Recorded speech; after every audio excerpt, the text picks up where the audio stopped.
मल्होत्रा के फोन को क्या होगा है, क्यों नहीं मिल रहा है?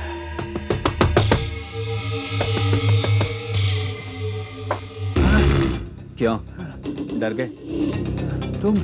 हाँ मैं। तुम यहाँ क्या कर रहे हो? हेलो, क्या कर रहे हो? मैं यहाँ आ नहीं सकता। अरे मैं तुमसे मिलने चला आया। कौन है घर? कोई नहीं। हाँ क्या कर रहे हो तुम? काम? ओहो, काम कर रहे हो। मुझे लगता है अब तुम्हारे मरने का वक्त आ गया।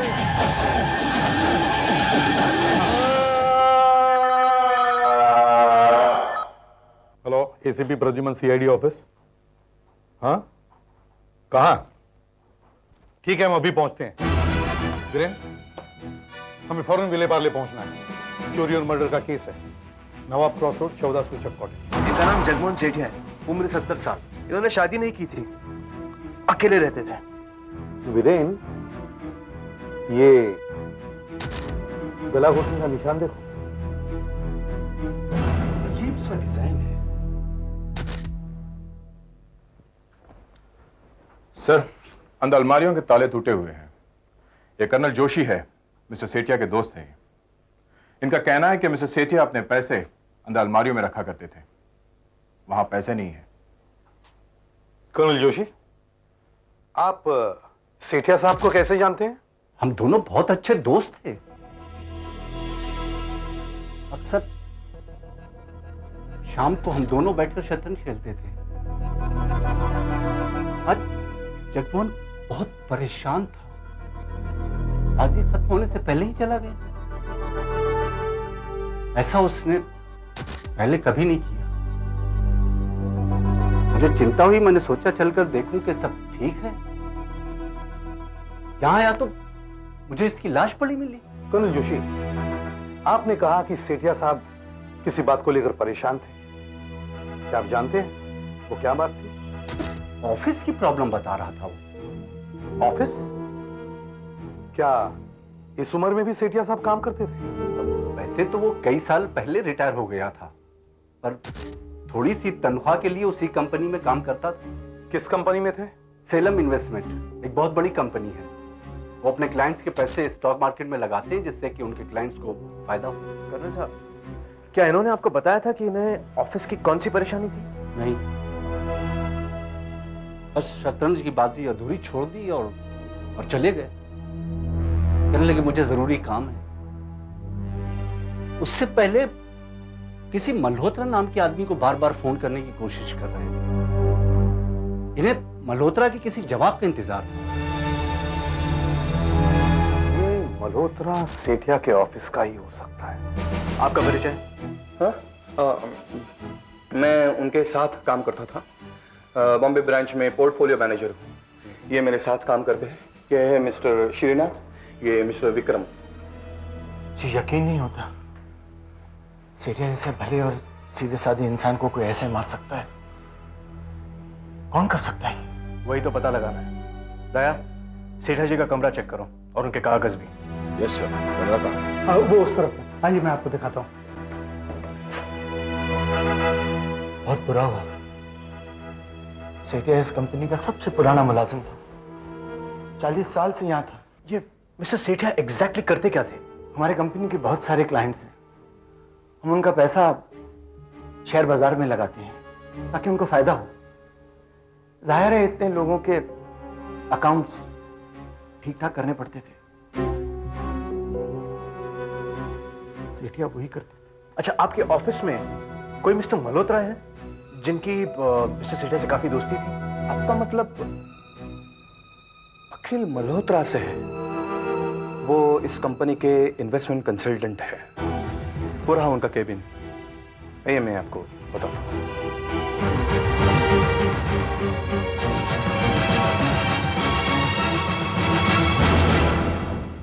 मिस्टर मल्होत्रा, मैं सीआईडी ऑफिसर वीरेन।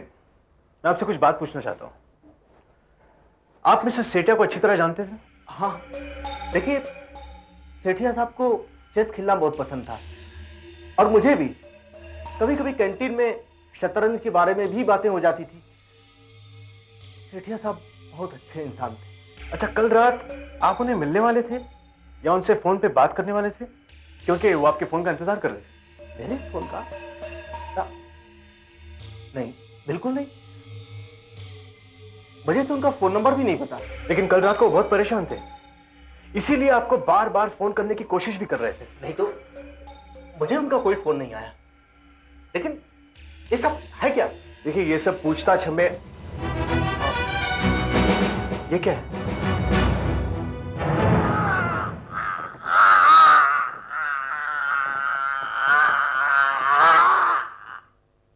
लेकिन डॉक्टर साहब आप इतनी जोर से क्यों चिल्ला रहे हैं? शायद मरने वाला भी इतनी जोर से चिल्लाया होगा एसीपी साहब। हाँ, पर लेकिन आप ऐसे भी तो दिखा सकते थे।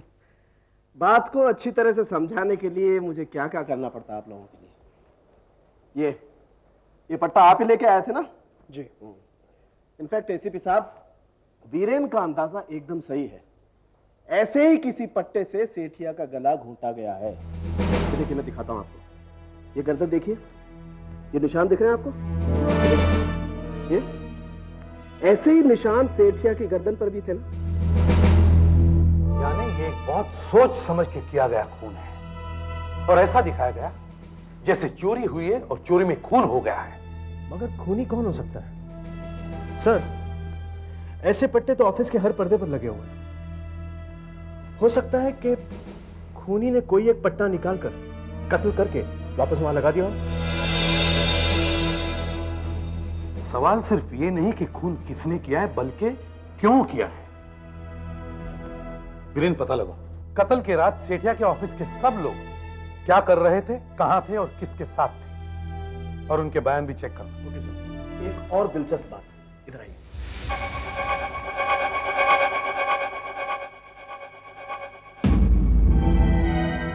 ये देखिए, ये निशान देखिए एक बार। ये स्याही के निशान है, ठीक वैसी स्याही जैसी टाइपराइटर के रिबन में इस्तेमाल होती है। मुझे लगता है एसीपी साहब, सेठिया ने मरने से पहले जरूर टाइपराइटर यूज किया।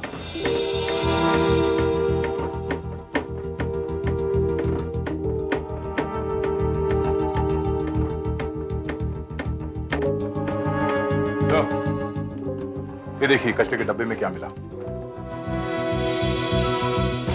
ये देखिए, मेरा अंदाजा एकदम सही है। इसका मतलब उसने टाइपराइटर का रिबन अपनी मौत से कुछ देर पहले ही बदली किया था। उसकी उंगलियों पर रिबन के स्याही के निशान भी थे। डॉक्टर साळुंखे, आपको क्या लगता है, सेठिया ने मरने से पहले कुछ टाइप किया था? सर, टाइपराइटर के पास कुछ नहीं मिला और मैंने बाकी कमरे भी चेक कर लिए, वहां पे भी कुछ नहीं मिला था। लेकिन ये जो कागज हैं, इन सभी पर पहले की तारीख है, कल की नहीं। इसका मतलब कल कुछ टाइप नहीं हुआ है। नहीं, उसने कुछ ना कुछ तो जरूर टाइप किया है। ये देखिए, मैं दिखाता हूं। ये देखिए, ये रिबन पर जो इंप्रेशन है, इससे साफ पता चलता है कि टाइपराइटर का इस्तेमाल किया गया है। सेठिया ने अपने मौत से पहले टाइपराइटर का रिबन चेंज किया और फिर टाइप भी किया।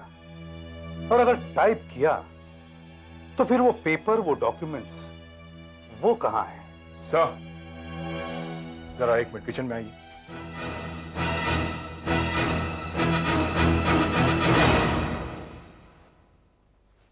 ये देखिए सर, इस सिंक में कुछ जलाया गया है। कोई कागज था।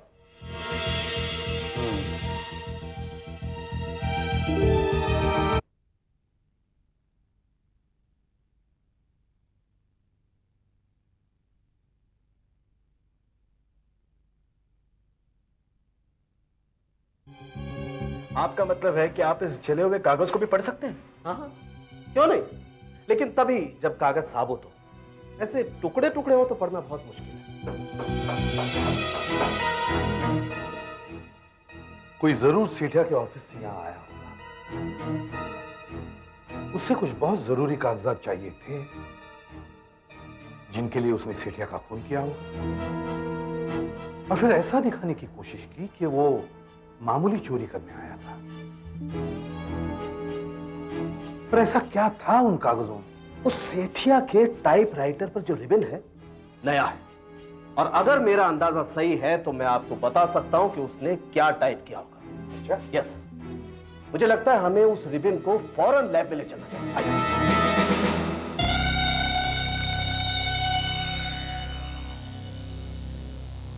यहाँ एस दिखाई दे रहा है, एस। इसके पहले का जो था वो मेरे असिस्टेंट ने यहां लिख दिया है, ये देखिए। आप आगे देखिए क्या लिखा है। S S E E I नहीं, I T E H H I I A. Sethia. इसका मतलब ये लेटर यहीं खत्म हो गया। देखिए, डियर सर, जब मैं अपने ब्रांच के रजिस्टर चेक कर रहा था तब मुझे कुछ ऐसे सबूत मिले जिनमें हेराफेरी का शक होता है। हमारे बॉम्बे ब्रांच का कोई मुलाजिम ऑफिसर अपने कुछ क्लाइंट्स के अकाउंट्स में से बड़ी बड़ी रकम निकालकर कुछ दिनों के लिए वो पैसे अपने खुद के किसी काम पर लगाकर फिर कुछ हफ्तों बाद वापस उन्हीं क्लाइंट्स के अकाउंट्स में डाल देता है। मैंने पहले भी एक बार शाम को ऐसी एंट्री देखी थी जिसमें अकाउंट में पैसे कम थे, मगर अगले दिन सुबह सुबह वो पैसे अकाउंट में डाले जा चुके थे, इसलिए मैं आगे कुछ नहीं कर सका। मगर इस बार मैंने ऐसे कई अकाउंट्स की डिटेल्स कंप्यूटर में से निकाल ली हैं जिनमें से पैसे निकाले गए हैं और जिनमें इस समय पैसे कम हैं। मुझे लगता है ये सभी अकाउंट्स एक ही मैनेजर के हैं। मैं आपको इन अकाउंट्स की सभी डिटेल्स भेज रहा हूं। सादर, आपका सेठिया। तो ये वजह है सेठिया के खून की। सर, अब सब कुछ साफ हो गया है। सेठिया के ऑफिस में कोई फ्रॉड कर रहा था जिसके बारे में सेठिया को पता लग गया था, लेकिन इससे पहले कि वो कुछ करे उस फ्रॉड करने वाले ने सेठिया का खून कर दिया और साथ में वो खत और अकाउंट्स की कंप्यूटर वाली लिस्ट दोनों को जला दिया।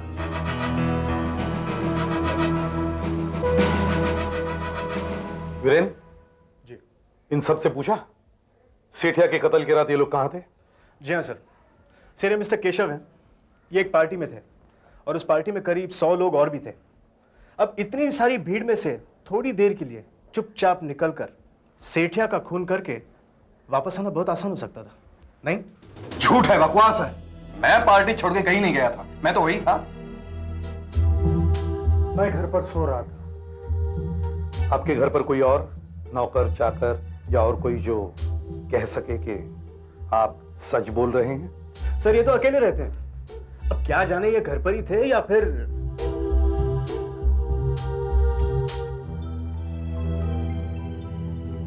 और आप?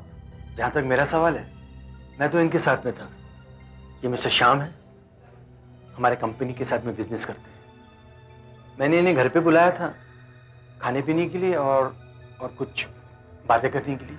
आप इनसे पूछ सकते हैं। जी हाँ, मैं इनके साथ में ही था रात करीब 8 से 11 बजे तक। वीरेन जी सर। इन सब के पते ले लिए? जी हाँ सर। विक्रम साहब, आपको तो एक गवाह मिल गया, मगर आप दोनों के बारे में कहने वाला तो कोई है ही नहीं। अब आप लोग जा सकते हैं, लेकिन शहर से बाहर मत जाइएगा जब तक इंक्वायरी खत्म नहीं होती।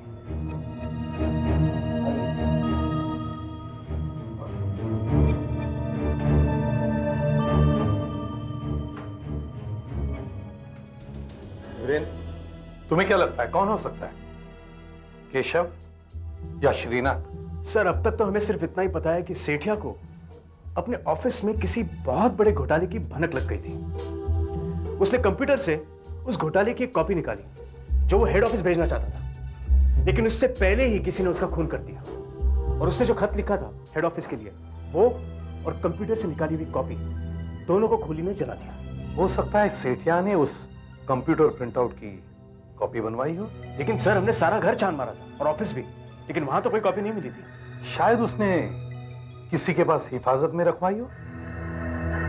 वीरेंद्र, तुम एक काम करो, हमारा एक आदमी कर्नल जोशी के घर पर भेजो और उनसे पूछो कि सेठिया ने उनके पास कुछ रखवाया है क्या।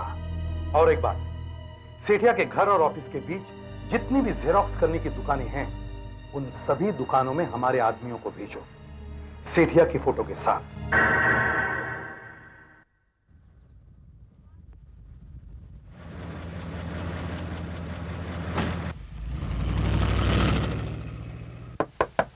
यस, आइए। माफ कीजिए, आपसे कुछ सवाल पूछना चाहते हैं। जी पूछिए। हम सीआईडी हैं, घबराने की जरूरत नहीं है। ये कुछ तस्वीरें हैं, इन्हें ध्यान से देखिए और हमें बताइए कि ये आदमी कुछ दिन पहले आपके यहाँ फोटोकॉपीज बनवाने आया था। ये यही नवाब क्रॉस रोड पर रहता है। साहब यही तो आदमी है जिसका आज पेपर में फोटो छपा था। जानता हूँ। और जब मैंने इसके मर्डर के बारे में पढ़ा तो मैं बहुत हैरान हुआ। अच्छा। और साहब लगता है ये आदमी पिछले वीक हमारे दुकान में आया था। ये क्या करवाने आया था? याद कीजिए, कुछ फोटोकॉपीज बनवाने आया था। हाँ साहब, वो क्या होता है वो कंप्यूटर, वो क्या बोलते हैं वो? Computer printout. हाँ हाँ वही उसी की कॉपी बनवाने आया था। इसका मतलब है सर वो डॉक्यूमेंट्स की कॉपी तो बनी है। और साहब यही नहीं, उसके बाद उसने मेरे से एक लिफाफा मांगा और डाक टिकट भी लिया और उस लिफाफे में एक लेटर डाला और वो डॉक्यूमेंट्स भी डाले। आपको अच्छी तरह याद है कि उसने उस लिफाफे में वो फोटोकॉपी वाला कागज डाला था? हाँ साहब। अच्छा, एक बात बताइए कि उस खत पर किसका नाम और पता लिखा हुआ था? नहीं साहब, ये तो मुझे कुछ पता नहीं। किसी मल्होत्रा नाम के आदमी को बार बार फोन करने की कोशिश कर रहे हैं। इन्हें मल्होत्रा के किसी जवाब का इंतजार था। शायद सेठिया ने वो फोटोकॉपी मल्होत्रा को भेजी होगी और इसीलिए वो मल्होत्रा के फोन का इंतजार कर रहा था। कम ऑन, सलमान इन्वेस्टमेंट जाते हैं इससे पहले कि वो ऑफिस बंद हो जाए।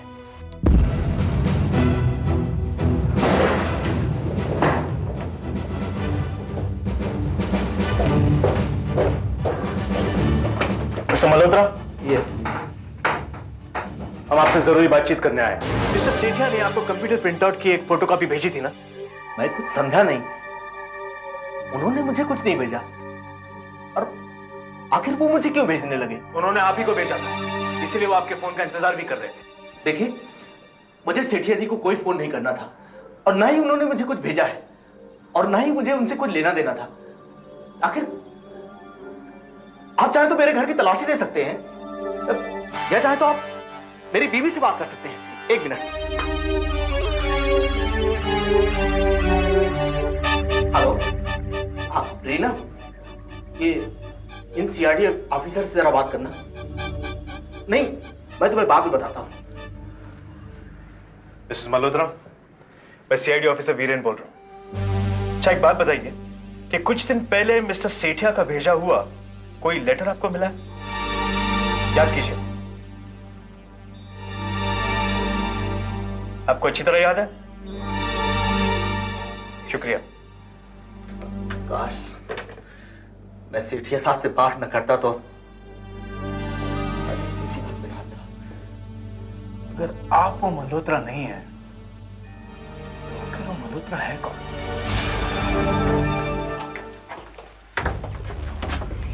सर, ये मल्होत्रा तो शरीफ आदमी है, मुझे नहीं लगता कि वो झूठ बोल रहा है। हो सकता है सेठिया ने वो कागज किसी और को भेजा हो। चलिए।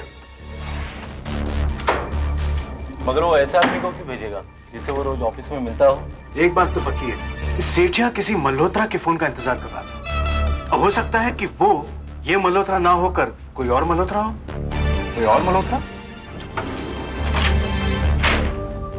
साहब, क्या बात है?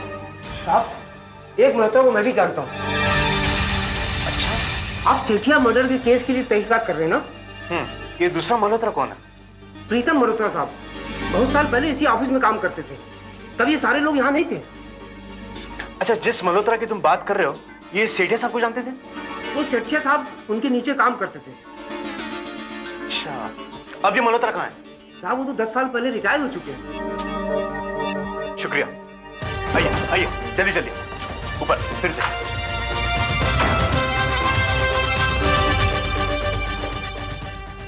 ऑफिस सेक्रेटरी अभी भी ऑफिस में है, चलो उसे पूछते हैं।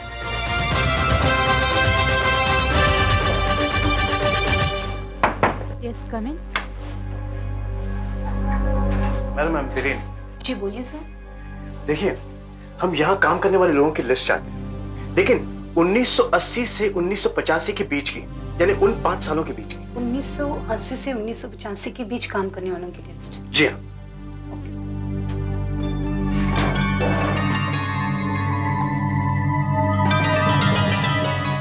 हमें एक आदमी का पता और टेलीफोन नंबर चाहिए। नाम है प्रीतम Malhotra,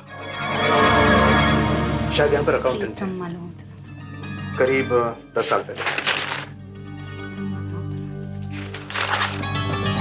got it sir, Pritam Malhotra. Number क्या है? 732124 3।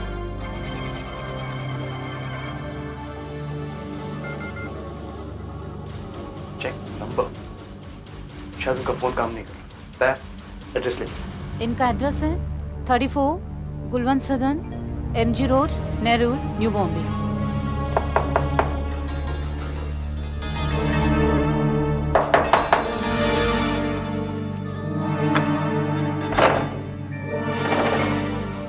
जी कहिए। हम CID ऑफिसर्स हैं। मल्होत्रा साहब घर पर हैं? मिस्टर प्रीतम मल्होत्रा। वो तो यहाँ नहीं रहते। मतलब कि उन्होंने 5 साल पहले ही मकान हमें बेच दिया था और वो परिवार के साथ कोयम्बटूर चले गए। 732124 ये आप ही का नंबर है ना? ये उनका पुराना नंबर होगा और उनके जाते ही ये कट गया था। ओहो, इसीलिए सेठिया को मल्होत्रा का कोई जवाब नहीं आया, क्योंकि मल्होत्रा यहाँ रहते ही नहीं है। देखिए मैडम, इस वक्त हम आपको कुछ समझा नहीं सकते, लेकिन हमें सिर्फ इतना बताइए कि कुछ दिन पहले मिस्टर मल्होत्रा के नाम कोई चिट्ठी आई थी? चिट्ठी तो आई थी, पर मेरे पास मल्होत्रा साहब का एड्रेस नहीं था और इसलिए मैंने भेजने वाले को लौटाना ठीक समझा। उसकी कोई जरूरत नहीं है, अब वो चिट्ठी आप हमें दे सकती हैं। पर अब तो वो मेरे पास नहीं है। क्या? कहाँ गई वो चिट्ठी? अभी 10 मिनट पहले एक आदमी आया था और उसी चिट्ठी के बारे में पूछ रहा था और कह रहा था चिट्ठी उसी ने लिखी है, इसलिए मैंने उसे दे दी। कौन था वो? अपना नाम कुछ सेठिया बता रहा था और हाँ, इसीलिए मैंने उसे वो दे दी। देखिए वो दिखने में कैसा था? क्या पहना था उसने? उसने क्रीम कलर की शर्ट और ब्राउन कलर की पैंट पहनी थी और मरून एसटी में आया था, पर वो बहुत जल्दी में था। तो यही था वो आदमी? हाँ हाँ, यही तो था।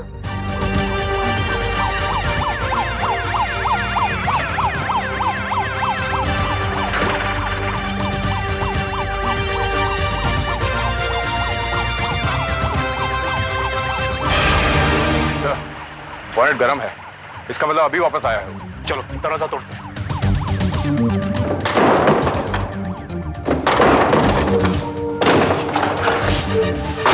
चलो।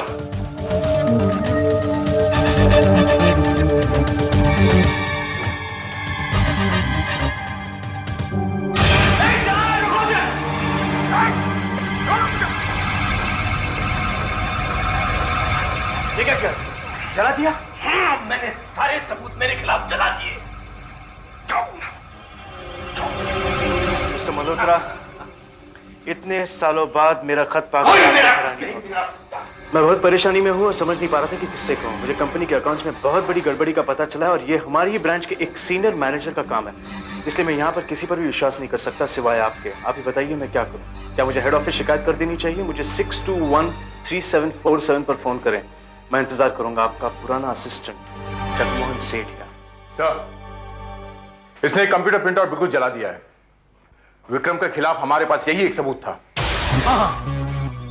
अब मेरा कोई कुछ नहीं बिगाड़ सकता। कोई सबूत नहीं है कि मैंने कंपनी में घोटाला किया, कोई सबूत नहीं है कि मैंने सेठिया का खून किया।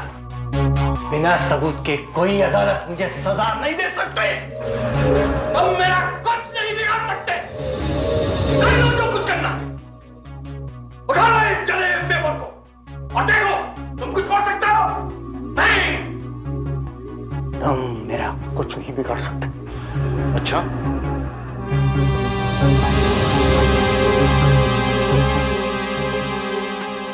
जला हुआ ही सही, लेकिन अगर यह कागज पूरा होता तो शायद मैं आपको बता सकता था कि इस पर क्या लिखा है। ये देखिए यहाँ पर जैसा आपने कहा वैसे ही हमने किया है। कागज जमीन पर वैसा का वैसा ही पड़ा हुआ है, पूरा का पूरा जला हुआ। बकवास। इस जले हुए कागज में उसे कुछ नहीं मिल सकता। ये सब नाटक है मुझे डराने के लिए। तुमने बिल्कुल ठीक कहा वीरेन, ये कागज एकदम वाकई साबुत है, लेकिन हमें इस कागज को बहुत एहतियात से रखना पड़ेगा। अगर इस कागज को जरा सा भी हाथ से छू दिया ना तो इस कागज के टुकड़े टुकड़े हो जाएंगे। बल्कि इसे तो हल्की सी हवा से भी बचा करके रखना पड़ेगा, नहीं तो हम जान ही नहीं पाएंगे कि इस पे क्या लिखा। तो स्प्रे की बोतल दो। कौन सा स्प्रे है? ये इसमें 3% पॉलीविनाइल एसीटेट और एसीटोन मिला हुआ है, और ये एक स्प्रे करने की खास बोतल है। इसमें फोर्स बिल्कुल नहीं लगता। मैं इससे इस पर स्प्रे करूंगा बहुत हल्के से।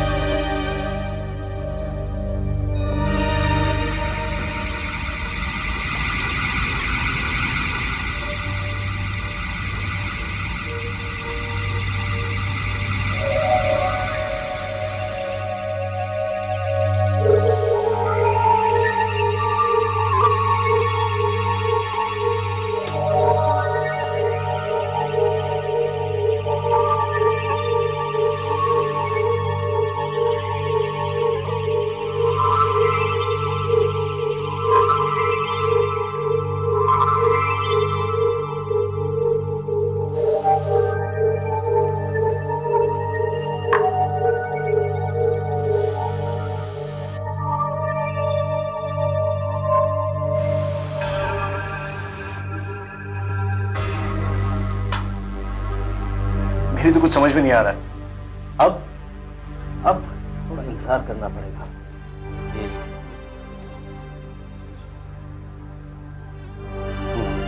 अब उठाओ इसे। उठाऊं? हाँ कमाल, उठाओ इसे। लेकिन टूट जाएगा। नहीं टूटेगा, तुम उठाओ इसे। उठाओ उठाओ।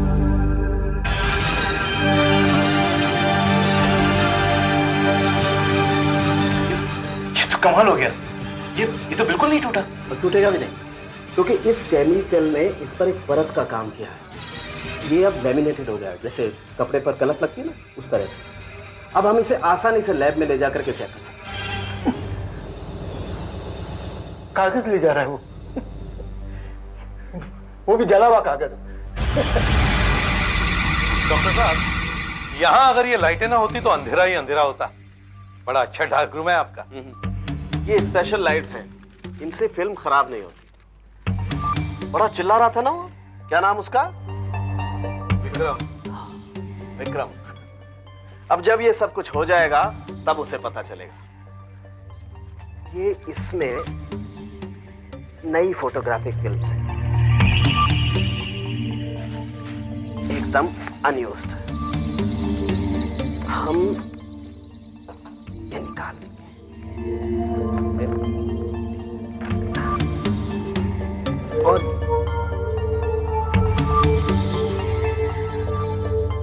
और अब ये दूसरी फोटोग्राफिक फिल्म इस पर रख के हम इसे एकदम टाइट बंद कर देंगे। Please hold it. अब मैं ड्रम लाता हूं।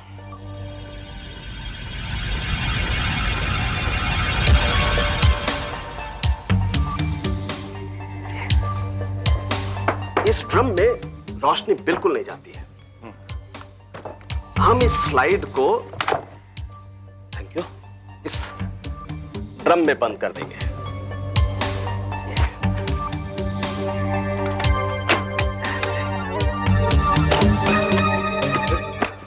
और फिर हमें इंतजार करना पड़ेगा 15 दिन। 15 दिन? हाँ 15 दिन। और 15 दिन के बाद या तो हमारे पास विक्रम के खिलाफ सबूत होगा या फिर विक्रम आजाद हो जाएगा। एसीपी साहब, आपने मेरे क्लाइंट को 2 हफ्तों से हिरासत में रखा हुआ है। अब तो आपको इन्हें छोड़ना ही होगा। पहले आपने कहा कि मैंने फ्रॉड किया, मगर आपके पास उसका कोई प्रूफ नहीं। फिर आपने कहा कि मैंने खून किया। इन्होंने कहा ना आपसे कि कत्ल की रात तो मेरे साथ। हाँ कहा था, मगर हमें यकीन है कि वो बयान झूठा था। हम जानते हैं कि विक्रम लगातार अपनी कंपनी को धोखा दे रहा था और पकड़े जाने के डर से इसी ने मिस्टर सेठिया का खून किया। और अगर आप कह रहे हैं कि खून के वक्त आप इनके साथ थे, तो आप भी झूठ बोल रहे हैं। झूठ बोल रहे हैं आप। आपको इन पर दबाव डालने का कोई अधिकार नहीं है। प्लीज आप मिस्टर दत्ता को छोड़ दीजिए, उसकी रिहाई के कागजात मेरे पास मौजूद हैं।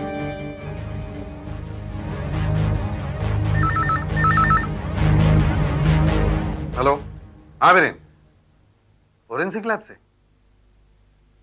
क्या डॉक्टर सालुंके के ड्रम खोल रहे हैं? ये अब टाइम आ गया है इस ड्रम को खोलने का।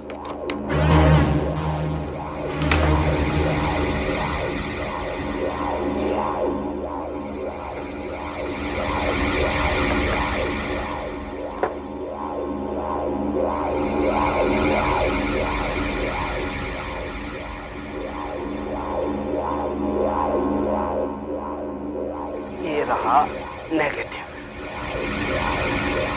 इस पर तो कुछ नजर नहीं आ रहा है। अभी इसे डेवलप करके देखते हैं ना, आखिर इसमें है क्या। लेकिन कितना वक्त लगेगा? बस अभी आपके सामने डेवलप करते हैं।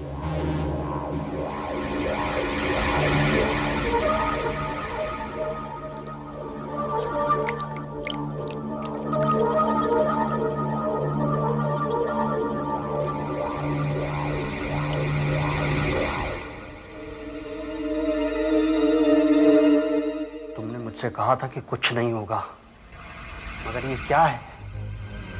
कुछ नहीं होगा। देखो, मैंने तुम्हारे लिए झूठ इसलिए बोला था कि तुम बिजनेस में मेरी मदद करोगे, और तुमने मुझसे कहा था कि तुम किसी किस्म की हेरा फेरी या मर्डर में इन्वॉल्व नहीं हो। पुलिस के पास कोई सबूत नहीं है सिवाय उस जले हुए कागज के। अभी पता चल जाएगा कि आखिर उस कागज में था क्या।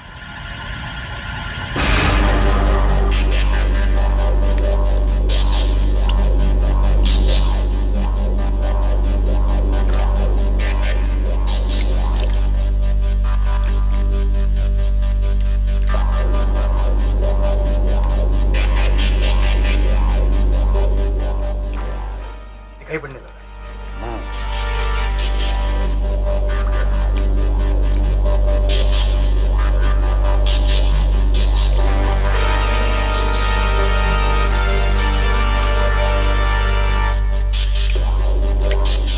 ये देखिए।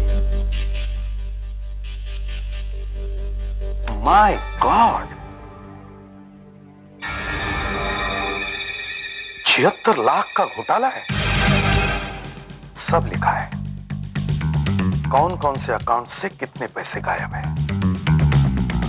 और ये सारे अकाउंट संभालता है विक्रम राणा।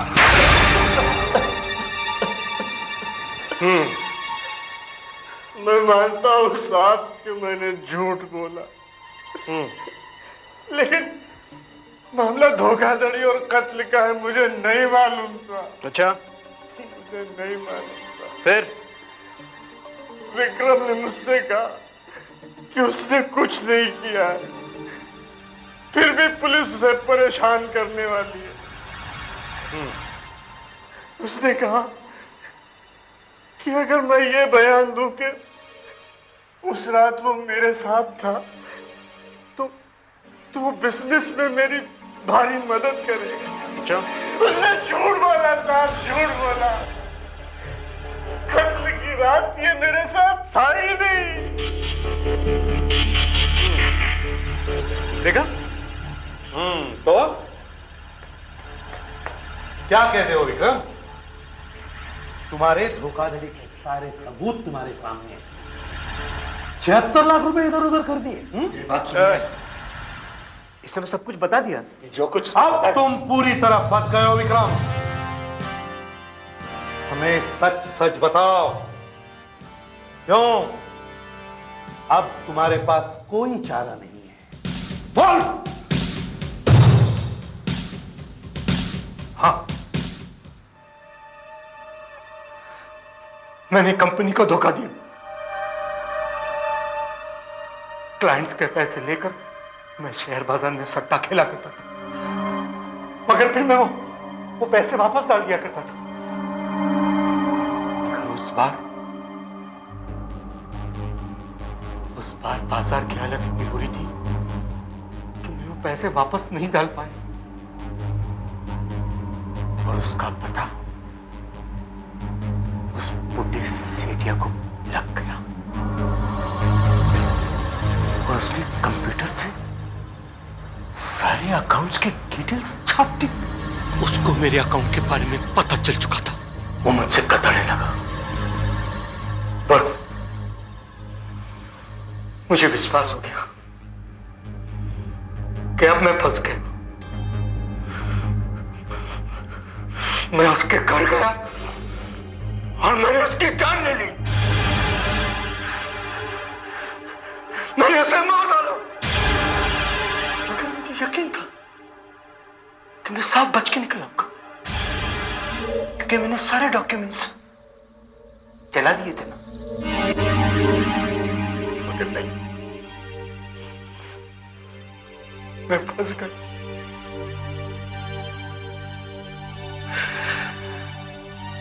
मैंने सेठिया का खून किया।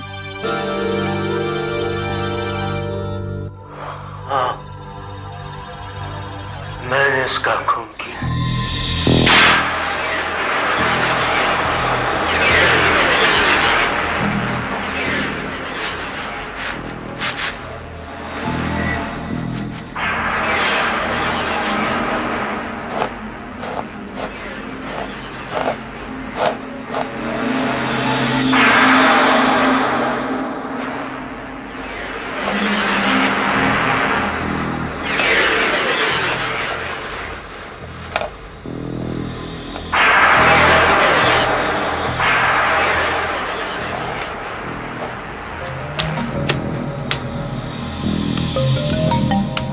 कैसे कह सकती है आपका पति है? ये कंकाल किसी का भी हो सकता है। क्या बंद करते साहब जी, मैं अपने मर्द को नहीं बचाऊंगी क्या? भाई शांत हो जाओ, भाई शांत हो जाओ, तुम शांत हो जाओ। हमारे साथ सीआईडी ऑफिस चलो, वहाँ पे चलकर सब बताना। चलो चलो चलो चलो, तुम चलो उधर चल के चलो। आओ आओ वीरेन, आओ कम। ले आए हड्डियां। लाओ। देखिए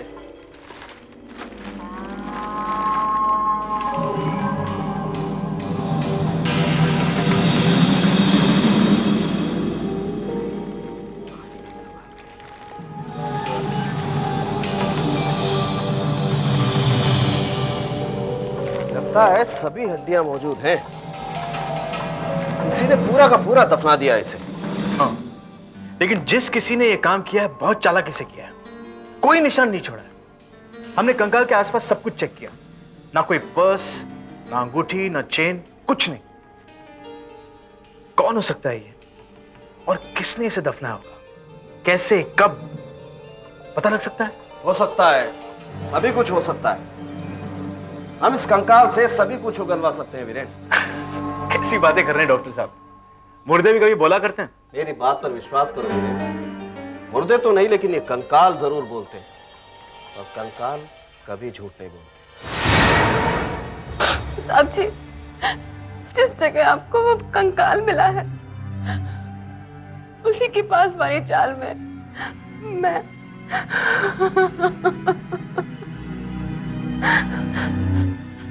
और मेरा भरत बैंक कट रहते थे।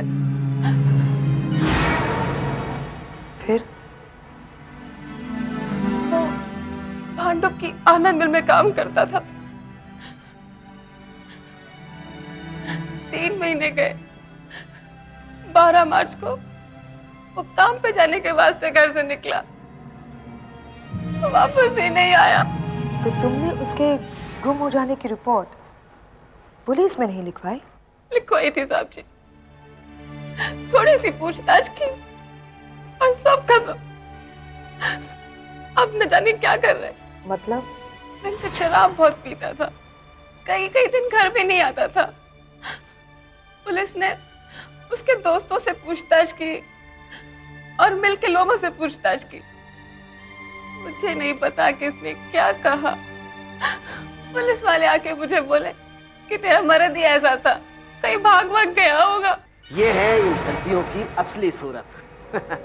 कैसे आराम से नहा धो करके लेटे हुए हैं ये साहब हैं? लेटे हुए हैं साहब? आपको यकीन है कि ये कंकाल एक आदमी का है, औरत का नहीं? हाँ, बिल्कुल। क्यों भाई? बताओ इन्हें, तुम आदमी हो ना? हाथ लगाओ। हाथ तो नहीं हो गए? देखो, मैं तुम्हें बताता हूँ। ये पेल्विस देख रहे हैं आप? ये आदमियों में छोटा और कम गहरा होता है, और औरतों में ये चौड़ा और ज्यादा गहरा होता है। और ये जो एंगल है, जिसे हम सब प्यूबिक एंगल कहते हैं, ये आदमियों में 90 डिग्री से छोटा होता है और औरतों में ये 90 डिग्री से ज्यादा होता है। इसलिए ये पक्का है कि ये आदमी ही है। अच्छा, इसकी उम्र क्या होगी? इसकी उम्र? हाँ, इधर आओ, बताते हैं। इसकी उम्र होगी 40 से 45 साल। देखो, ये जोड़ देख रहे हो ना तुम? ये जोड़ खोपड़ी के, हाँ, ये 40 से 45 साल की उम्र में ये जोड़ आपस में जुड़ना शुरू हो जाते हैं। उससे पहले ये अलग अलग रहते हैं। देखो देखो, ये जोड़ देखो कैसे जुड़ गए हैं, है ना? अच्छा, गुड। इसकी हाइट जाहिर है। हाँ, इसकी हाइट 5 फीट 7 इंच। यस। और एक बात, ये या तो बहुत ज्यादा सिगरेट पीता था या बहुत ज्यादा तंबाकू खाता था। देखो, ये देखो, ये निशान है नहीं? ये तंबाकू के निशान है, ये ऊपर के दांतों में। अच्छा, लेकिन डॉक्टर साहब, कहीं ये तंबाकू से तो नहीं मर गया? अरे नहीं भाई, ये तंबाकू से नहीं मरा है, ये चाकू से मरा है। 3 वार हुए इस पर। आओ देखो, देखो मैं बताता हूं, इधर आओ। ये देखो, ये देख रहे हो? ये यहां इस पर पहला वार हुआ है, और इस पर दूसरा वार हुआ है ये यहां, ये ऐसे। और यहां तीसरा वार हुआ है ये पसलियों पर। ये दोनों पसलियां देख रहे हो तुम? ये देखो, दोनों पसलियों पर निशान है। इसका मतलब कोई ऐसा हथियार था जिसके दोनों तरफ धार थी, और ये हथियार यहां पसलियों से होता हुआ सीधा रीढ़ की हड्डी तक पहुंच गया है। ये, और ये देखो 8 इंच। इसका मतलब कोई ऐसा हथियार था जिसकी लंबाई 8 से 10 इंच तक थी, यानी गुप्ती। मैं बताता हूं तुम्हें।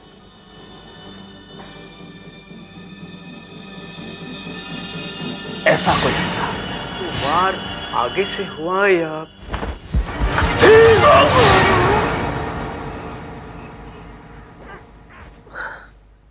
देखा? अब पता लगा ना कैसे लगती है गुप्ती?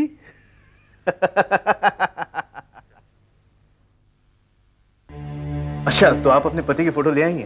दिखाइए। तो ये है आपके पति। ये फोटो 2-3 साल पुरानी लगती है। हाँ? क्या उम्र होगी आपके पति की रेवती भाई?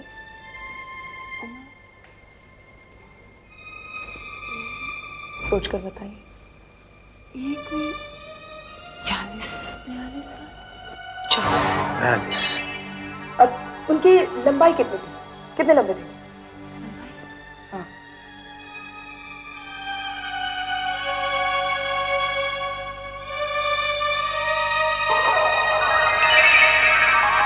इसका मतलब है 5 फीट 7 या 8 इंच। देखो, मुर्दे की लंबाई करीब 5 फुट 7 इंच है, और इसके दांत देखो, इस पर तंबाकू के निशान है, तंबाकू की। अच्छा, ये बात बताइए कि आपके पति क्या सिगरेट पीते थे या तंबाकू खाते थे? हाँ, तंबाकू तो बहुत खाता था, पर आप लोग से ये सब सवाल क्यों पूछ रहे हो? कहीं वो कंकाल मेरे मर्द का तो नहीं है? रेवती भाई, बैठो बैठो। देखो, अभी हम कुछ नहीं बता सकते क्योंकि हमें कुछ मालूम नहीं है। देखिए, हमें ये बताइए कि आपके पति की किसी से कोई दुश्मनी थी? नहीं साहब जी, बहुत शांत किस्म का आदमी था। हाँ, दारू पीने के बाद बहुत चिड़चिड़ा हो जाता था। अच्छा, उनका किसी के साथ झगड़ा हुआ था? झगड़ा? हाँ, मनोहर नाम का एक खड़िया हमारी चाल में रहता है साहब जी।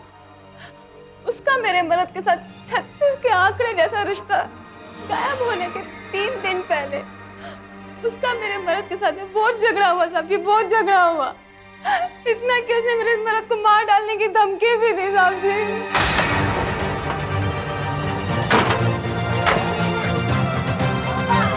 अरे सुन, मनोहर कड़िया कहाँ रहता है? मनोहर कड़िया सर, वो आखिरी वाले पुलिंग में। ठीक है।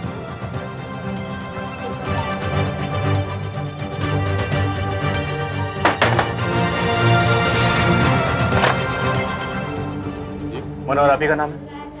जी हाँ। सीआईडी, हमें तुमसे एक जरूरी बात करनी है। अंदर चलो। क्या बात करनी? चलो अंदर।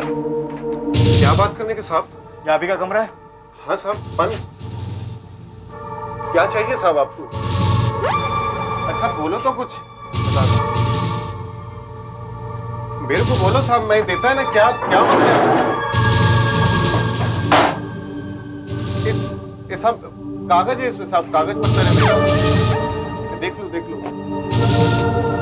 खाली कपड़ा है साहब, अब मेरा खाली कपड़ा है। चुप। बोलेगा तो ये साहब मेरा काम का औजार है साहब, देख लो ना तुम। साहब मैं सच बोलते साहब, ये सब काम का कपड़ा है साहब। मेरे को बोलो ना साहब, क्या मांगता है आपको? इसमें सब कपड़ा है मेरा साहब, मेरे को बोलो ना क्या मांगता है साहब। अरे साहब सब इधर उधर सामान हो गया साहब।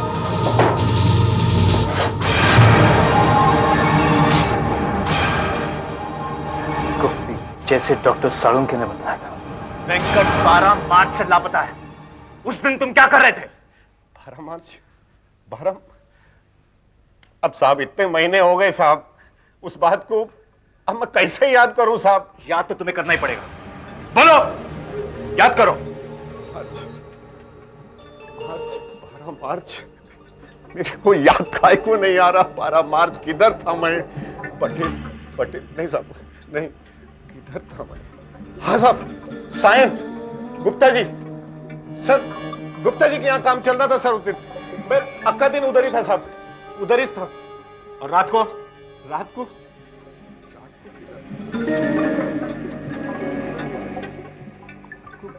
गोकुल कंट्री वार में ही होएगा। हाँ साहब, रात को गोकुल कंट्री वार में ही था साहब मैं, आप पूछ लो साहब। अच्छा दया, इसका स्टेटमेंट लो। Yes sir. और सब कुछ चेक करना, ले जाओ। चलो। पता नहीं क्यों, लेकिन मुझे लगता है कि आदमी सच बोल रहा है। काश हमें उस कंकाल से कुछ और जानकारी मिल सकती। मिल भी सकती है। अच्छा? हाँ, अगर उस वेंकट की कोई मेडिकल रिपोर्ट होती तो उससे हमें बहुत जानकारी मिल सकती। डॉक्टरी रिपोर्ट? ऐसा तो कुछ भी नहीं है साहब जी हमारे पास। देखिए, सोचिए कुछ भी ऐसा हुआ हो जैसे दांत में दर्द हुआ हो और फिर दांत के डॉक्टर के पास गए हो। कुछ तो बीमारी हुई होगी, एक्सरे लिया होगा। एक्सरे, छाती का फोटो निकालते हैं वो। हाँ, कुछ भी नहीं। अच्छा ये बताइए, आप किस डॉक्टर के पास जाते थे? आपका पति किस डॉक्टर के पास जाता था जिससे वो हमेशा दवाई लेता था?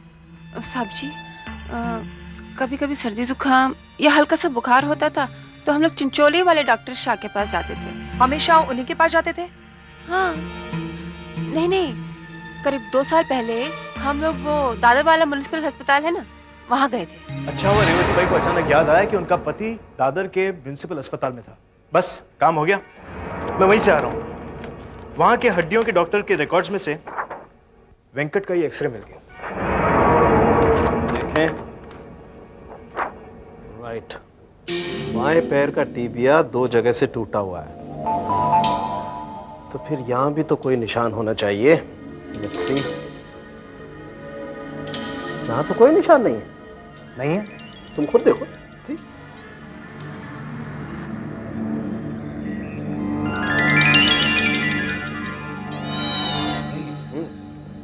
अब हम यकीनी तौर पर कह सकते हैं कि ये कंकाल किसी का भी हो, तुम्हारे पति का नहीं है, क्योंकि इस आदमी की कभी कोई हड्डी टूटी नहीं।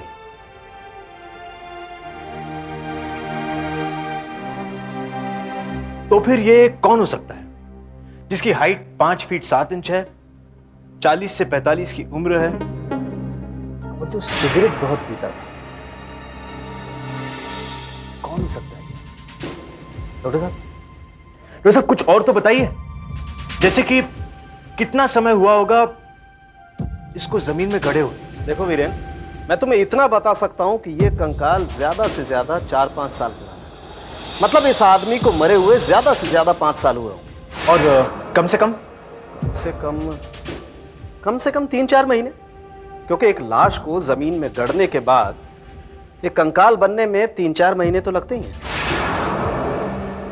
इसका मतलब है हमें पिछले 4-5 महीनों से लेकर 5 साल तक लापता हुए ऐसे लोगों की लिस्ट बनानी पड़ेगी जिनकी उम्र 40 से 45 के बीच की हो और जिनकी हाइट 5 फीट 7 इंच के करीब हो। देखिए सर, शहर में से अब तक सब मिला के 250 लोगों के गायब होने की रिपोर्ट है। उनमें से 4 आदमी ऐसे हैं जिनकी उम्र कुछ 40-42 के आसपास है और उनकी ऊंचाई कुछ 5 फुट 7-8 इंच हो। अच्छा, ये देखिए सर, अनंत देव अगस्त 1996 से लापता है। यह है केवल पाठक, सितंबर 1996 से लापता है। आशीष कपूर फरवरी 1997 से लापता है और ये है रामदास, जून 1997। आपने कंप्लेंट लिखवाई है कि आपका नौकर केवल पाठक, जो आपकी दुकान पर काम करता था, वो सितंबर 96 से गायब है। जी, वो डिपार्टमेंटल स्टोर मेरा ही है। ये अर्जुन है। अर्जुन और केवल दोनों मेरे स्टोर में काम करते हैं। अच्छा, जिस दिन केवल लापता हुआ उस दिन आप जरा बताएंगे कि एग्जैक्टली हुआ क्या था? मेरा स्टोर ये दोनों ही चलाते थे, मैं तो वहां पे रहता नहीं हूँ। दिन भर की कमाई ये लोग रोज मुझे रात को लाकर देते थे। उस रात भी स्टोर बंद करके ये लोग मुझे पैसे देने के लिए निकले थे। रामदास, मिस्टर चौगुले, आपने रिपोर्ट लिखवाई है कि रामदास, आपका ड्राइवर, जून 97 से लापता है। जी हाँ, वो मेरी कार ठीक करवाने गैरेज ले गया था, लेकिन ताज्जुब है कि वो वहां पहुंचा ही नहीं। आपकी गाड़ी मिल गई? जी हाँ, पुलिस को वो गाड़ी पनवेल में मिली, लेकिन रामदास नहीं मिला। रामदास सर, प्रकाश कपूर। आप आशीष कपूर के भाई हैं? जी हाँ, आशीष कपूर मेरा भाई है, पर वो लापता नहीं। लापता नहीं? पर इस पर तो लिखा है कि वो फरवरी 97 से लापता है, और ये तो कहीं नहीं लिखा कि वो मिल चुका है। कंप्लेनेंट मिसेस पारिक है। जी, मिसेस पारिक मेरी पड़ोसन है। वो आशीष को अपने बच्चे की तरह से मानती है। आशीष चेन्नई नौकरी करने के लिए चला गया और उनको दिखाई नहीं पड़ा, तो उन्होंने घबरा कर आपके पास कंप्लेंट लिखवा दी। कंप्लेंट लिखवाने से पहले मेरे से एक बार पूछ लेती तो ये सब ना होता। सर, आशीष एकदम ठीक है, वो इस समय चेन्नई में है। आप ये केस की छानबीन बंद कर दीजिए।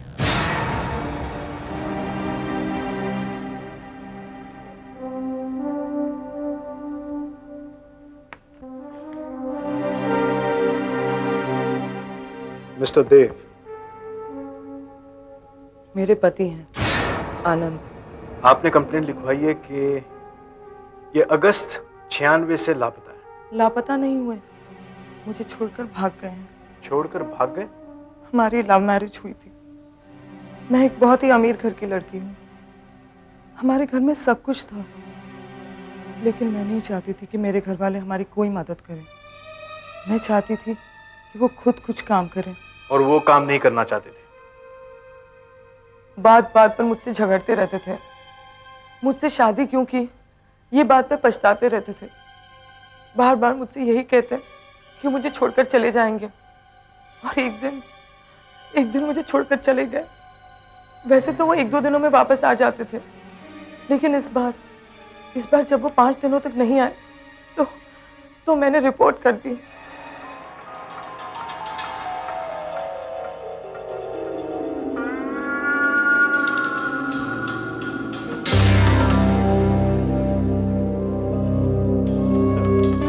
हाँ, ये रामदास के कपड़े हैं? हाँ, उसके मालिक चौगुले के पास से कोई मेडिकल रिपोर्ट नहीं मिली। बस जो भी मिला आपके सामने है। देखिए, इससे कुछ काम चल सकता है आपका। बस कुछ 3-4 कपड़े हैं और और वो जूते। जूते हैं? हाँ। इसको दिखाओ। ये रामदास का ही जूता है? हाँ। Let's see.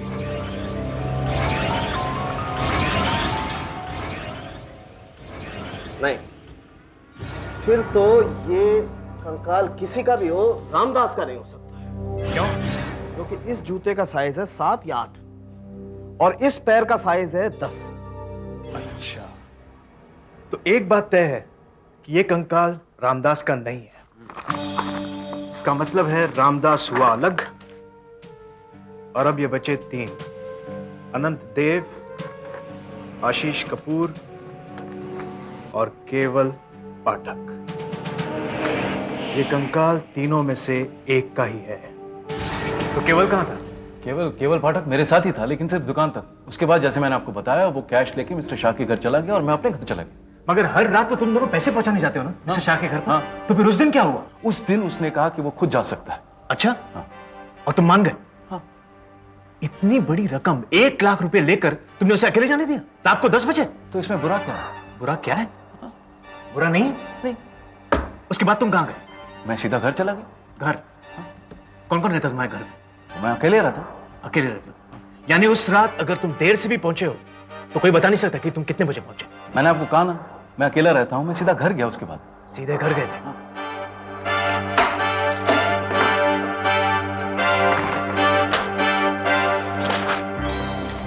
यहां देखिए, ये है मिस्टर शाह का स्टोर और ये है यहां पर उनका घर, राइट? और ये जो रास्ता है यहां से ये यहां पर क्या है आप बता सकते हैं? नहीं, मुझे नहीं मालूम क्या है। ये वही जगह है जहां से हमें लाश मिली और लाश के कुछ टुकड़े। मैं बताता हूं क्या हुआ होगा। तुम उस रात सीधे घर गए ही नहीं। तुम दोनों मिस्टर शाह के घर पैसे पहुंचाने गए और रास्ते में ये वीरान जगह देखकर तुमने केवल का खून कर दिया।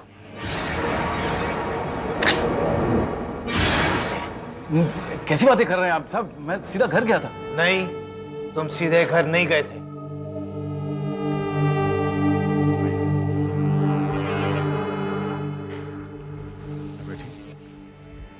ये क्या हो रहा है? कुछ नहीं, पूछताछ हो रही है। मेरी भी पूछताछ करेंगे? नहीं, ऐसी कोई बात नहीं। अब बैठिए। क्या लेंगे, चाय कॉफी कुछ? जी कुछ नहीं। पानी तो? जी कुछ नहीं। पूछिए, आपने क्या पूछना है? देखिए, आपने आशीष कपूर के बारे में मिसिंग कंप्लेंट लिखवाई थी, मगर उसका भाई का कहना है कि वो मद्रास में है।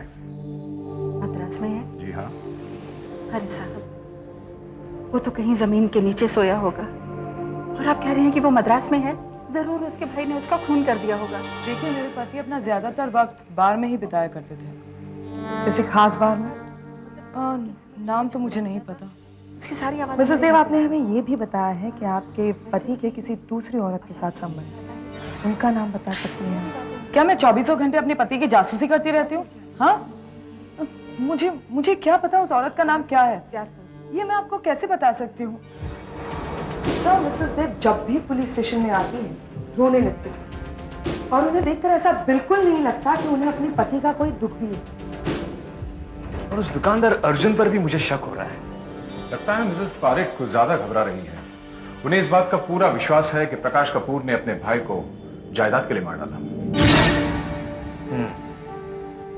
हमें मिसेस देव और अर्जुन पर नजर रखनी पड़ेगी। और हाँ दया, प्रकाश कपूर के घर की तलाशी लेने के लिए सर्च वारंट बनवाओ। देखिए, वो मेरे काम के पेपर से, आप उसको जरा संभाल के। मिस्टर कपूर जी, आपका भाई 1.5 साल से चेन्नई में काम कर रहा है। उसका पता और टेलीफोन नंबर तो होगा आपके पास, जरा दीजिए। जी ऑफिसर, आपको ये अजीब लगेगा सुनकर, पर हम दोनों भाई एक दूसरे को खत वत नहीं लिखते हैं। देखिए, वो ही मुझको फोन करता है हमेशा से। मैं उसका फोन नंबर भी नहीं है मेरे पास में। उसका फोन नंबर भी नहीं? तो जिस कंपनी में वो काम करता है उसका तो पता होगा, वो दीजिए। किसी प्लास्टिक कंपनी में सेल्स ऑफिसर है वो, पर उसका नाम मुझे याद नहीं है। वैसे भी वो 2-4 नौकरी बदल चुका है। लगता है आप दोनों भाइयों में ज्यादा लगाव नहीं है। जी आप ठीक कह रहे हैं, हम दोनों में ज्यादातर अनबन ही रही है।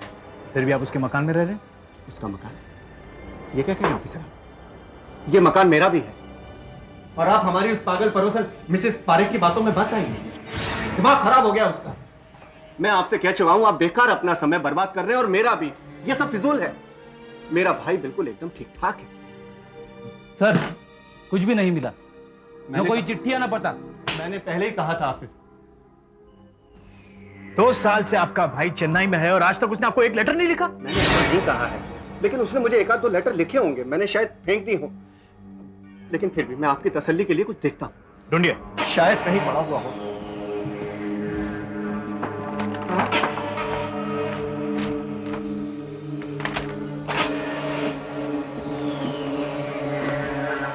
इसी वजह होता है ये शायद नहीं। ये मिल गया। ये देखिए ऑफिसर, ये खत आशीष ने 21/11/97 यानी नवंबर में लिखा है। अगर वो उसी साल फरवरी में लापता हुआ था तो उसने ये खत कैसे लिखा? 21/11/97। मिस्टर कपूर, कहीं ये खत 21/1/97 को तो नहीं लिखा गया? और आपने एक डंडी मिलाकर 1/97 का 11/97 किया?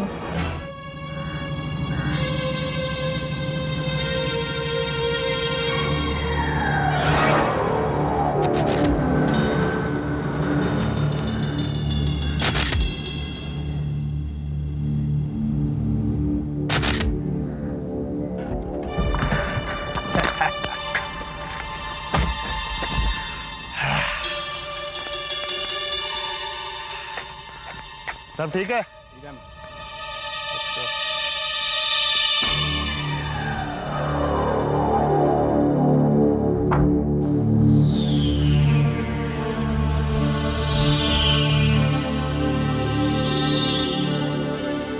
मैं तुमसे कुछ बात करना है। ये सलीम है इसको भैया यार, लेकिन समझा नहीं। 500 रुपया गया मेरा। आज चलता रहा, आएगा आएगा ना।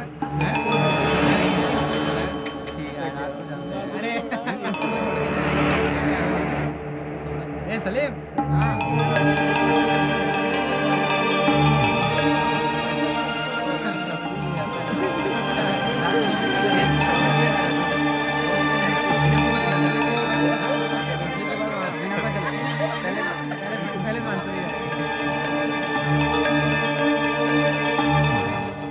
सुनो, क्या तुमने इस आदमी को पहले कभी यहाँ पर देखा है?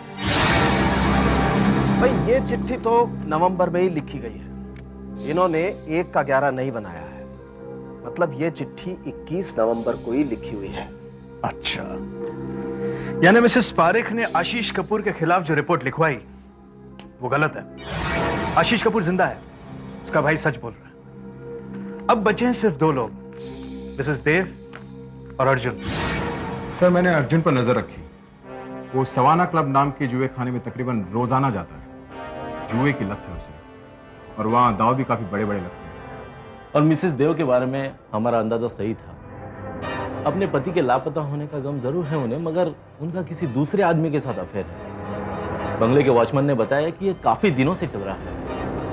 गुड, इसका मतलब है कि मिसेस देव और अर्जुन दोनों में से एक खूनी है, और अब दोनों को हमें पूछताछ के लिए बुलाना पड़ेगा।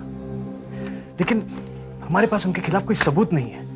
लेकिन हम एक काम कर सकते हैं, हम इस आदमी की खोपड़ी के फोटो और लापता हुए लोगों के फोटो सुपर इम्पोज करके देख सकते हैं। लेकिन इसका एक ही एक्सपर्ट है, डॉक्टर फतनानी।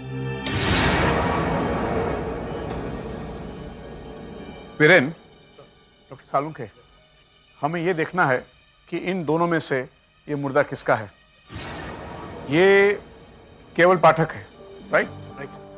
दिस इज ऑब्वियसली अनंत देव। अब मैं केवल पाठक की फोटो इस प्रोजेक्टर में डालता हूं। देखो, मैं जो ये सुपरइम्पोजिशन टेक्निक ट्राई करने जा रहा हूं वो कोई 100% परफेक्ट नहीं है। मतलब 100% परफेक्ट नहीं है। आप इसे सेमीफाइनल ही समझिए। डॉक्टर सालुंखे, यस सर, जरा वो खोपड़ी वाली स्लाइड देना।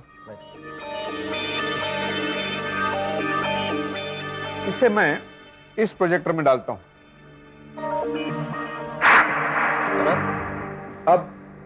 अब देखिए क्या होता है।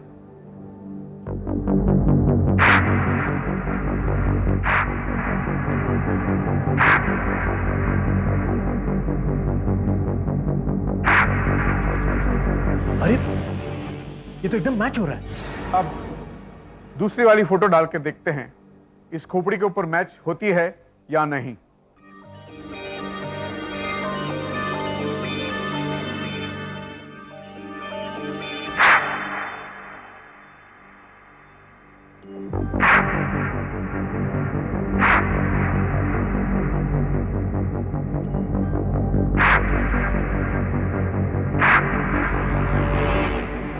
माय गॉड, ये भी बिल्कुल मैच करती है। अब कैसे पता चलेगा डॉक्टर साहब? मैंने कहा था ना ये सेमीफाइनल है, मगर घबराओ नहीं, एक और रास्ता है हमारे पास जो कि बिल्कुल नई टेक्निक है। इस खोपड़ी पर साइंटिफिक तरीके से हम एक चेहरा तैयार करेंगे और फिर देखेंगे कि ये केवल का है या अनंत का। अब आप देखिए कि फोरेंसिक साइंस और कला मिलकर के कैसे सीआईडी की मदद करते हैं। कैसे करेंगे आप?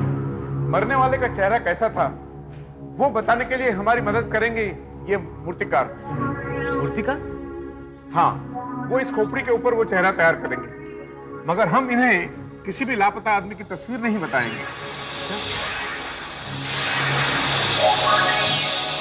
फोरेंसिक साइंस के अनुसार इस खोपड़ी पर 15 पॉइंट्स दिखाए गए हैं। हर एक पॉइंट ये बताता है कि वहां चमड़ी कितनी मोटी होती है।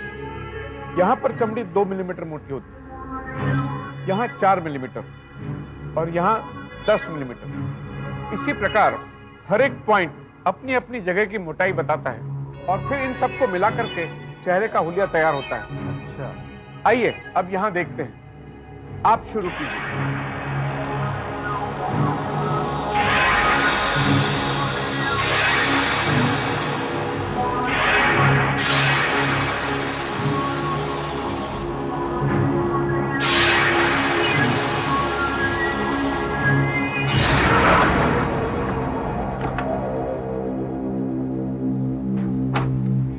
मिसेस देव, आपको सीआईडी ब्यूरो आना पड़ेगा। आखिर बात क्या है? What's the problem? वहां पर आके पता चलेगा। आप इनको भी साथ लेके आइए।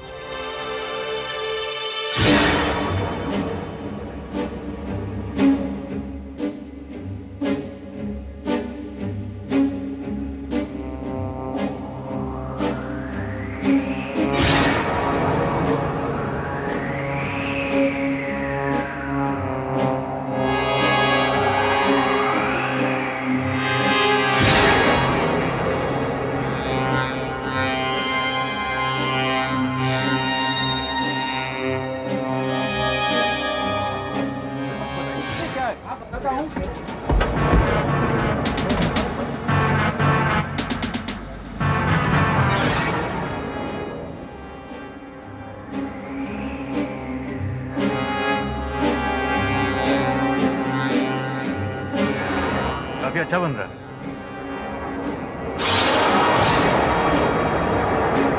आप लोगों ने हमें यहाँ क्यों बुलाया है? कुछ बताइए तो सही। बताती हूँ। वैसे मैं इनके बारे में कुछ कह नहीं सकती, लेकिन हाँ इतना जरूर जानती हूँ कि आप अपने खोए हुए पति से जरूर मिलना चाहेंगे। Mrs Dev, am I right? And Mr Arjun, आप अपने साथी केवल से मिलना चाहेंगे। आपने उन्हें पकड़ लिया?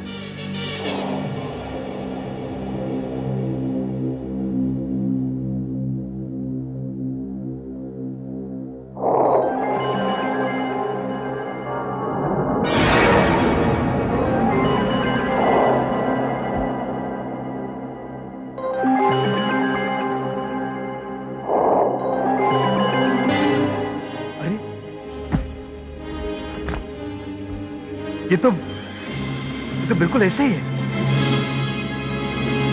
देखा कमाल फोरेंसिक साइंस का।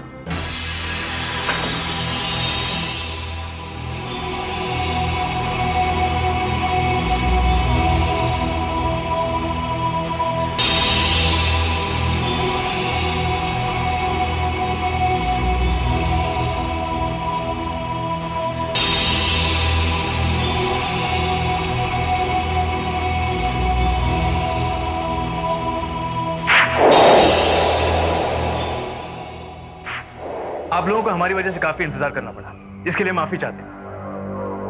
मिसेस देव, आप यही सोच रही होंगी ना कि कहीं हमें आपके पति मिल तो नहीं गए। और मिस्टर अर्जुन, आप अपने साथी केवल के बारे में ही सोच रहे हैं ना? आप लोगों को ये जानकर बड़ी खुशी होगी कि हमें हमारा आदमी मिल गया है।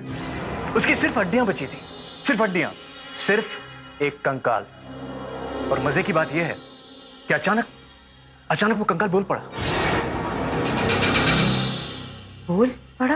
और उसने हमें बता दिया कि किसी ने बड़ी बेरहमी से उसका खून कर दिया था, किसी ऐसे बड़े चाकू से। मिसेस देव, देखिए, मिसेस देव, देखिए इसे, देखिए, देखिए।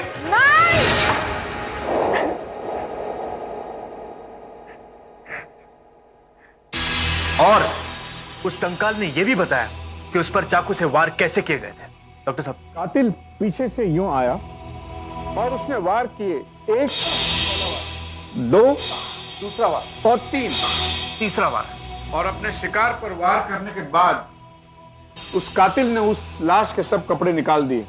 उसका वॉलेट, अंगूठी, चेन, घड़ी सब निकाल दिए। और उसके बाद में उस लाश को दफना दिया ताकि वो मिल न पाए, और अगर वो लाश मिल भी गई तो कोई उसे पहचान न पाए। कातिल को इतना यकीन था कि उसे कुछ नहीं होगा। खून करने के बाद खुद पुलिस में जाकर उसने अपने शिकार के लापता होने की शिकायत लिखाई। लेकिन जिसका खून हुआ वो नाराज है, बहुत नाराज है, क्योंकि उसके बहुत ही करीबी इंसान ने उसे धोखा दिया, उसे धोखा देकर मार दिया। और अब वो इस कमरे में आ गया है, ये बताने के लिए कि खून किसने किया है, ये बताने के लिए कि खूनी कौन है। आप लोग देखना चाहते हैं? वो मरा हुआ इंसान यही है।